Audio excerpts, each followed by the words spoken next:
Yana da kyau mace ta taimaki mijinta yayin da ta fahimci baya da shi. Kada tana da hali ta bar shi yana ta fama.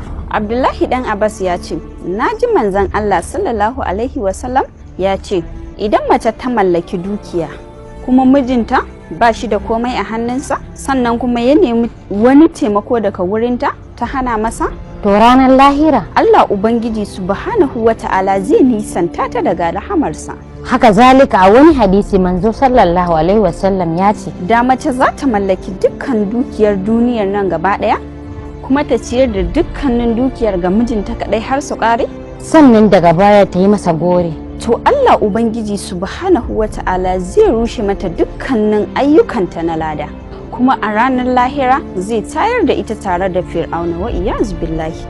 don haka ko da kin taimake shi kada daga baya ku samu matsala ki goranta masa. Yan uwana mata, ina mai roƙonmu da mu kula mu kiyaye akan gorantawa. Ina kira gare ku ya ku yan uwana mata, Mu kasance masu taimakawa mazajenmu yayin da muke da shi. Bisalam.